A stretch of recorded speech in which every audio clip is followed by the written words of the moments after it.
Well, hello. Hi, everybody. This is Marty from PodGM TV, along with... Misty. Hi, Marty. How you doing, Misty? I'm doing well. Hi, guys. How are you, Marty? Very good. We are back for another episode of PodGM TV, and today we are talking iPad. Yes. Like just lately, I've been asked by a lot of people, I guess friends who haven't bought their iPads yet, and they're asking, is that a computer I should get a laptop, or do I get an iPad? Exactly. I mean, one of the things we were talking about is, can this iPad, and I got one right here, the latest one. Yay! Yeah. My new toy.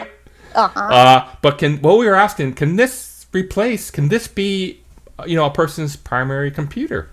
Mm-hmm. And we think in a lot of cases, yes. Mm-hmm. The analogy and this latest iteration, I mean, I think this is really kind of what does it for me. Is the analogy I like to use is and before I get to that, I mean, really the main reason a lot of people use computers is to get Mm-hmm. online, whether it's surfing the web or email or maybe some instant messaging. Mm-hmm. That's The really, basic three, right? yeah, right. That's really what they're doing. They're not Mm-hmm. doing heavy duty programming. There's really, a small minority that does that may need a full fledged computer. But most people just need a browser, basically, Mm-hmm. and an email program. That's it. And you don't need very much power for that. So we think the iPad is terrific for that. And the analogy I like to use there is, you wouldn't buy a truck just to go back and forth to work. Trucks are specialized vehicles. They're used by professionals usually to either be moving something or maybe contractors to move equipment or whatever. But the normal person, if they're just going back and forth to work, they're probably going to buy a compact car and keep it real simple. And they just want to get up and go and back and forth. Same thing with the iPad. And I kind of look at the iPad versus a full-fledged computer as the same thing. A computer, for most people, it's like the bane of their existence. I mean, they do not want to have to go through all the updates with software, right? All the problems. I mean, how many times you hear it? I get questions all the time. Yeah, oh, I know. my computer's Like, a messing lot up. of your friends, even Right? family, contact you Right. and ask you, how do I update my software again? A lot of tech questions. Right. And they Something's don't going really wrong. even have to go through it, right? Right, exactly. And I think with an iPad, there are specialized apps here that'll do email, that'll do web surfing. In fact, I'll show you. This has the Apple web browser Safari built right in. I'll launch it. It's quick. Just touch it right on here. Launches it up. I have our website, PodJam TV, already loaded up. It's right there. You can scroll like that. So Yeah, it's really easy. Like, even if you want to just browse through your email, there's an icon there. You can just Right. connect it Just to launch your email. Gmail or whatever Right, email host that you're using, right. You touch and you can do that on the go. exactly. Touch it. Keyboard pops up. Everything's built right in. The touch. You don't need a mouse. All that stuff. It's all right there. So we feel that this is something that for most people it could really be. And also the other good thing is Apple does not require a computer. In the past, you required a computer. When you for update it? updating of software, right? It's all over the air right now. And also the other benefit is it works on Wi-Fi. It also there's a model that works on 3G, 4G if you have a data plan with your cellular carrier. So basically you can use this anywhere. It's very portable. So I think, And then, of course, our number two would be it combines a lot of the analog and digital equipment that we even use every day. right, for example, You don't have to carry so much. exactly. A good example of that are books and magazines. In the past, you might if you're a big reader, you might get a few books, a few magazines. After a while, that becomes pretty bulky. You got like 2 different bags. You're carrying all your magazines. Here, you can use now. Apple has an app here called iBooks, and allows you to. And I just opened it up here. Allows you to buy books through Apple, and I'll just load up a book here. And it just looks like a regular book. And I'm not sure if you can see it on the screen there, but you can page right through the pages. You can also adjust the orientation so that it's, vertical. And you can page right through the pages. So all your books, same thing for magazines. And also, if you're like if you have an Amazon account, you can go and download the Kindle. Right. The Kindle, there is a Kindle app that can run on the iPad as well. So for those that might be considering maybe a standalone Kindle unit, you can still get the app on the iPad and read all your Amazon books on there. So it gives you a lot of choice. Yep. And another good thing about that is that, as we said, you don't have to carry so much. Right. You don't have to use a mouse. It's all touch. Sorry, you don't have to bring your mouse or bring a keyboard. Right. Because it's all there. The other thing it combines is it has a camera built in. So you don't have to bring a camera. Exactly. Both if front you don't and rear. want to, right? Exactly. Now, the front camera, you can do video chat either through Skype or through FaceTime, which is Apple's video chat client. It also has a rear-facing camera, which you can take beautiful 5-megapixel still images. You can also do 1080p video, high-definition video. So, like, if there's a very special occasion, or like you're on vacation with your family or even with your friends, and you just want to capture it, and you have your iPad there because You're all you were set. reading a book, just take it. You're all set. So basically what we're saying, it combines a lot of different things that you use every day into one device. And that's very, very handy. Yep. And the third point that we want to impart our readers and our viewers is that, what if you're a techie or a geeky person?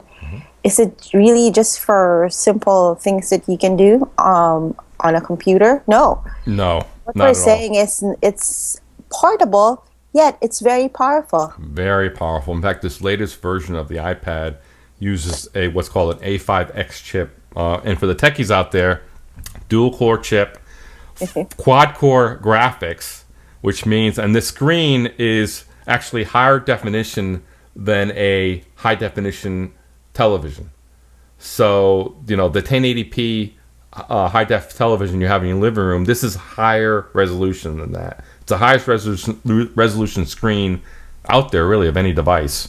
And we're saying it's really powerful because now people can do so many things on the iPad. Exactly. One would be they could, as you were mentioning earlier, they could edit their photos. Right. In fact, videos. Exactly. In fact, Apple just came out with iPhoto and also iMovie for the iPad. You can edit photos. You can edit video. You can actually edit raw photo files, which the photographers out there will know what that is.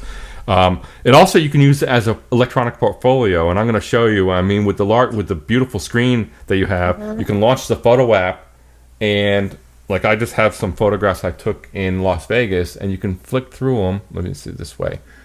And you can use it as a portfolio. So what's great about it, what you're saying there is that what if I'm always on the go and I have a client presentation, I don't really have to bring so much. I can just, even edit it on the go. Like, I think it's not only video and music, and photo, but also music. Also music. In fact, they have a version of GarageBand, which is Apple's music creation software. And you can actually play electronic instruments. You can actually have multi-track recording. You can actually also hook up with other iPad users and have kind of a jam session. Oh, nice. Yeah, and record that in multi-track.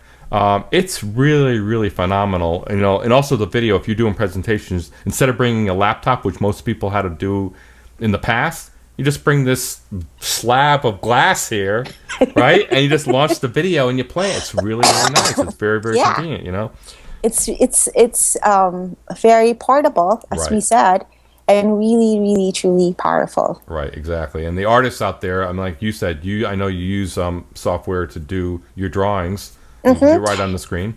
Yeah, you can even do vector files now, even with just your iPad. I use InkPad, and if you wanted to do hand-drawn stuff, there's your Sketchpad, where it allows you to do paintings. It allows you to do a lot of other stuff with art. And I think the main point that we're trying to make, especially for even the power user, is we see this as really the future of computing, and really for two main reasons. One, the screen is absolutely spectacular. This is higher resolution, high definition. When you're doing content creation, you really see the content and really see, like if you're doing photography, photo editing, you're really going to see the detail in your photographs. Video, you're going to really see the detail in the high def video that you can do on this thing. In the past, when the iPad came out, it was really known as a content consumption device, but now it's a content creation device as well. Very, very powerful in a very compact design. The other thing is, I think that's really truly revolutionary is the touch interface. I think that is really truly the future of computing.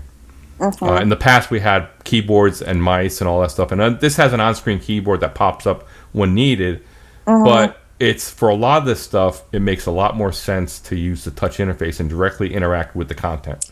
Yeah, and even if like you're a gamer, That's fantastic. it's fun and so easy to use. I mean, right now, there's this app that a lot of people have been using. I'm gonna try it's called Draw Something, and we've both been enjoying it. And it's so perfect with the iPad. Yeah, now I can't really do a demo here, but I sent you a game here, so I know you're waiting on doing the game. After we do this video, you'll do the game. Yeah, well. But the screen is so great, and the controls, it's fantastic for casual gaming. Angry Birds, and that, I'm sure everyone heard of that. Yeah, it's if you're a gamer, this is your device. Friends, words with friends, Draw Something. Yeah, you're right. As a casual gamer, that would be great. And even if like you're just gonna be, if you love social media, right, then you have all the apps that's there. You can update your Facebook, you can update your Twitter, you can LinkedIn, everything, because there's already an app available. Exactly. Now, in the coming weeks, we'll certainly do more about individual apps and what you can do. And but again, I think that the main idea we want to put out there is we really see this as the future of computing, mainly because of the touch interface and getting the computer out of the way. That's the other major theme. You don't really need to know computers. All you need to know is how to touch. How to interact with the content and have fun with it. And have fun with it. Exactly. It's absolutely tremendous. What do you guys think? Do you think the iPad and tablets like it are the future of computing? We really love the iPad. We highly recommend this. But we'd like to know what you guys think. Or are we kind of ahead of it, or are computers still going to be relevant, and maybe they're going to be relevant for programs. We want to know what you guys think. Let us know. Misty, is anything else? No, I think we've covered it all. Excellent. This has been Marty and Misty from PodJam TV. We will see you next time.